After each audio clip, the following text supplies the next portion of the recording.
let's make sourdough bread. I want to welcome you to Cook It with Tim, and today I'm going to walk through all of the processes and what it takes in order to make a beautiful loaf of sourdough bread.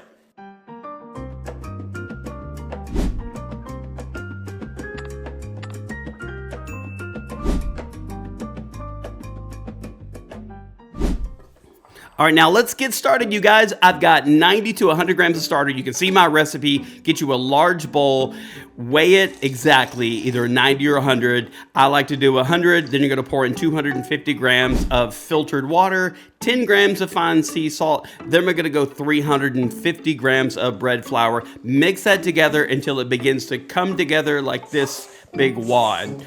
Well, yeah, I kind of just said wad, didn't I? Then use scrapers to scrape all the little dough pieces on the side to make sure none of that gets on the outside part of the dough. Let it rest for 30 minutes. Come back and do a series of 4 stretches. Then we're going to cover that and then come back and do our third one. And I'm simply pulling at it, flipping it over, turning it, and then doing that same process of series of 3 to 4 folds.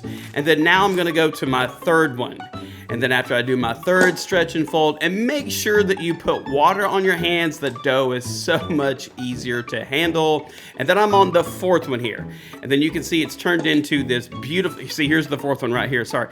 And then you do another series of stretch and folds, and you can see how beautiful and silky that dough is. Then we're gonna get an upright container and then put a little bit of olive oil on it, smear it all on the side so that the dough doesn't stick. Now this time of the year, it's early spring. This took about 11 to 12 hours to double in volume. And then what I'm gonna do is I'm gonna put it on a floured surface, and then I'm just gonna pull it. Watch what I do here once the dough comes out. I don't know why that's a little satisfying. Watch. See, it's just kind of satisfying. Don't ask me why. It just kind of is. Oh, that dough looks beautiful. I'm just gonna pull at each corner and I'm gonna stretch it out. And then it's really simple. I'm gonna fold in the middle and then just roll it up like, kind of like a burrito, and then form it into a ball. Now I'm gonna take a little bit of rice flour. I like what rice flour does for the Banneton basket. It causes it not to stick. And I don't know, it's just something about the rice flour. I like it. Cover it for 24 hours. Well, actually first, before we put it in the fridge, we're gonna cover it. We're gonna let this sit on the counter for 30 minutes. And then we're gonna cover that for 24 hours.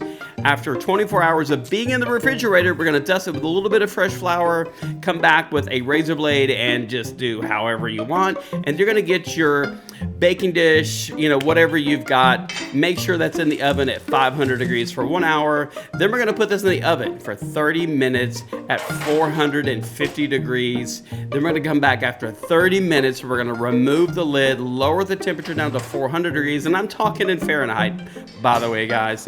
And then we're gonna put it back in for another 15 minutes. And you wanna go by color to make sure it's that beautiful dark golden brown color. And this particular piece of sourdough bread came out beautiful. One of the best ones I have ever made. Thanks for watching and be sure to subscribe. That's how you tell whether it's good or not, when you completely smash it and it comes right back to you. That is success.